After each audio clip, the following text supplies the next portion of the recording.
Hey girlies, welcome to my podcast. I'm here with Dylan. Alright, great. So let's dive in. So the movie we are talking about today is 13 Days. Historical drama directed by Roger Donaldson.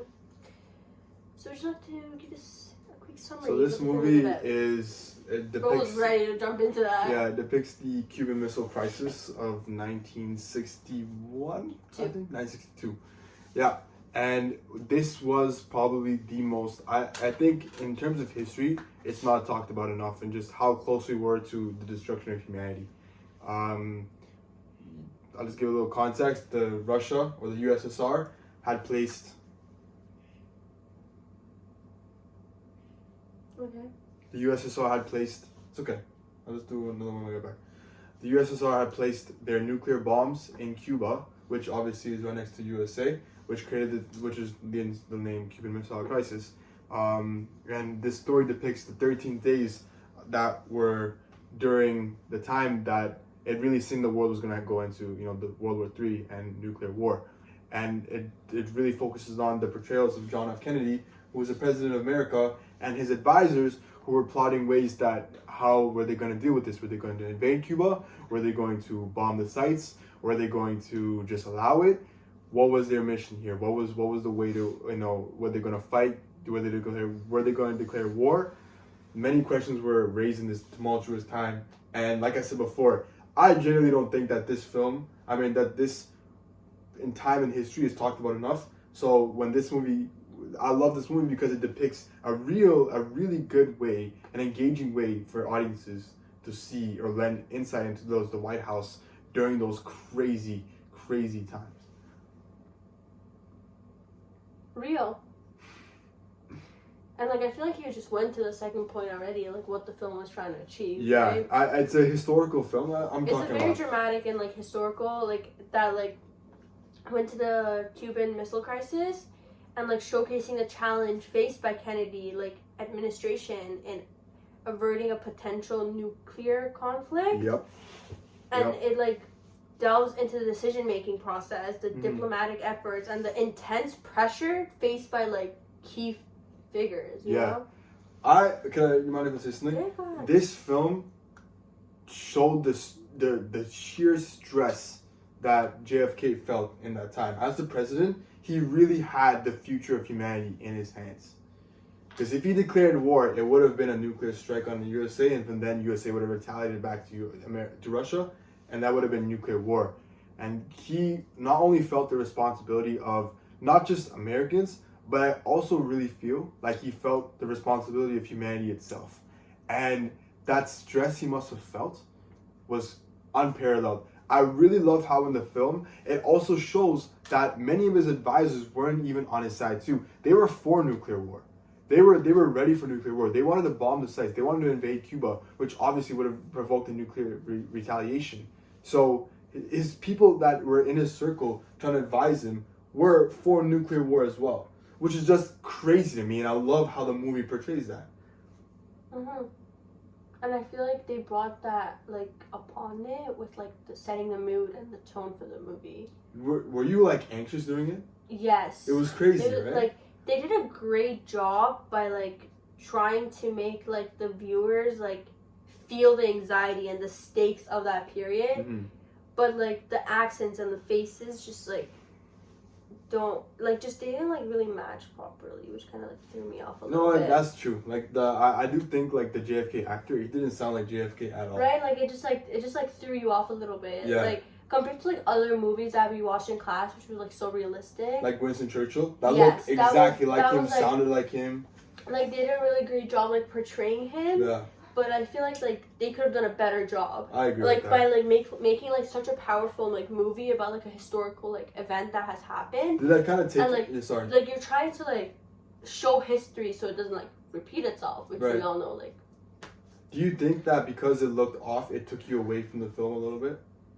Because the actors didn't look the way that the real life characters were, or they didn't sound. Obviously, I feel that does that to a lot of movies. When you're watching something a reenactment, I for example the new Wonka movie, it was very like I'm just using it as an example. Like compared to like previous Wonka movies and like the way like it was portrayed, like obviously all of them were like musical, but like the way the new Wonka is just like they ruined it. Like the new way like they like ruin like Disney characters now and like. So you feel like that this like, film. Freaking what's Will Smith's wife? Jada Pinkett Smith. Yeah, why is she trying to play Rapunzel? Because I'm sorry, I do not want that Baldy to play my favorite Disney character. I do not care if she's trying to. I think she's playing the mother, which makes a lot of sense. No, she's playing Rapunzel apparently, which actually makes me want to. Do you feel like? No, I feel like you answered that question pretty good. Yeah. So, what would you say was the point of view of the film? I feel like we should talk about. Do you think the tone and like the mood was appropriate? Oh yeah, it reflected it perfectly because it built that anxiousness, Mm-hmm. right?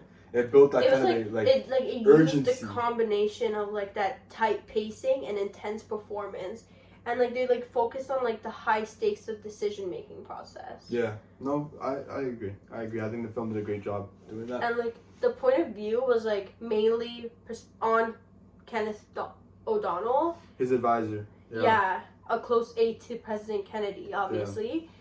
Yeah. It was like, and the intended audience, it's also like political thriller, historical drama, Mm-hmm. like the Cold War. Mm-hmm. And like, if you like those movies, like you're the one that's supposed to like, you would enjoy this kind of film. So you were telling me before, why you actually did not like that movie. This movie, why was that? It was like a brilliant opportunity to catch one of the most like thrilling moments in the last like 60 years of American history. Really important movie, right? Moment in history. And like it was saved by like a handful of like performances and just like handful of scenes. Like it could have transferred into something like bigger, and I feel like it just like missed it a little bit, and it could have like they could have like made it like bigger and like more engaging, that you would have been like, oh like crap, like you know, I really want to like continue watching this, and like I really want to see what this is about, like you know. But I feel like they transferred into something like at like some parts it was just like very slow going and like very boring compared to like other historical films. Like I like, as I said before, like I'm not a very like history fan. Like I love talking political stuff, but like I'm not very like watching movies. Mm-hmm. And I feel like I'm more of a show person. Like I love like shows because I need like comfort, like eating something, like watching this like one show, you know. Mm-hmm. But like they could have like portrayed it as so much like exciting, like standoff. But like it was like very boring and like slow, and like I had trouble literally staying awake. Like I come to school at 8:30 in the morning.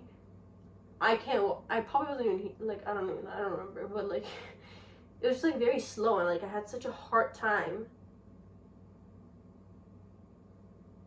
You know. Okay. And the accent was just horribly like it was horrible. It was like very fake. You talking about his advisor? Yeah, that was a terrible accent. Like what the heck was that? Yeah, it was like southern, but like it wasn't all the way. Yeah, like it was so forced. Yeah, and the best part, like the advisor, who was it played by? Just mind, it's an incredibly famous actor. Forgot his name. Kevin Costner, of course. Yeah, Kevin Costner plays a fictional character. It's a fictional character. It wasn't a real person. He was made up in the film for like Hollywood purposes. For some reason, they gave him that accent anyways. That's stupid. I don't know about all that. I thought this movie is decent, but I don't like it for different reasons than you. I don't like it because, as you know before, like I'm a big history person. Mm-hmm. I know for a fact that this movie deviated from the real facts of history, just for Hollywood purposes, and I don't think that was the right thing to do. I think that the conflict itself, especially those 13 days of just pure, the high stakes of the balance of the world is in their hands. They didn't need to do like the extra Hollywood drama things. Like they made up I saw a clip, a review of this movie. One of the incidents that happened with the standoff between the Russian ship and the American ship, the communication error that happened between them that raised the stakes that JFK heard, it never happened. And that was because back in those times, there was a delay in the technology of being able to communicate between that area of Cuba and reaching the White House itself. So they just made up that thing that, like JFK can just contact them right away. It doesn't work like that in real life. So I think, in my opinion, it makes it even more anxious that all these events and what really happened in history with, there was no bombs being fired, there's no nothing. That happened without JFK's knowing in the moment, which makes it even more insane to me. But the film decided to just have that kind of line. You saying that, I agree. Like, it was a why it was would a great movie, like, overall, but it was dragged out for too long, and it had like literally no combat scenes except like the only thing was like the plane getting shot, right? Yeah, but the standoff, I think the standoff, they did a good job with that though. Although it was false, it did make you very anxious though, right? Yes. So, but I do understand, like, because you want your action, you're right. It like if you're watching like a history like movie, like you would expect what's the movie called, 1997? The World War I film, yeah. Yeah, like that's so action. Like 1917, yeah, but yeah. Yeah. Like, I don't know. But it's different time zone, different events, right? So you're not gonna always have it. But yes, I understand. But like a historical film, like you would just like when you would when it's just historical, like you would like expect very thriller and like bombs, guns, and like that kind of shit being involved. And I feel like I would have like expected a lot of combat in this movie, but like it was like less. That's why, it was like very like boring. That's why, like you said, like these films aren't for everyone. These films are not gonna get everyone's attention, right? So I understand that. Yeah. Which, what would you rate it out of 5? Sounds like you really don't like this movie. Like a 1.5. Wow. Because if I rate what's the darkest 5 out of 5? Dark Knight? No, The Darkest Hour. Yeah, what'd you rate that? 2 out of 5? Like 2.5 out of 5. Obviously, like this wasn't above that. You think so? Yeah, like this wasn't above that. Like they portrayed that like movie like very well, and like it was very more realistic than this.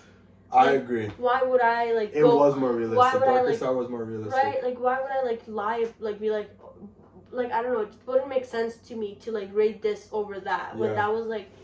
Even though I don't like this, like personally, like I wouldn't watch these kind of films, but like since I watched them and like I wouldn't like just like comparing these two because like very historical, right? I would have been like, okay, like obviously that one's above this, so I just like rate it 1.5, and that was just like that 1.5 that I'm rating is like just for like what's it called? Just for like. I know what you mean. Yeah. Just like how they showed it and like. It's not translates well. I get that. I don't rate it high as well. I rate it 3.5 out of 5. And that's low for you. I've watched this film I think 2 times now. Mm-hmm. My first watch was better than even the second. The second one I noticed even more flaws.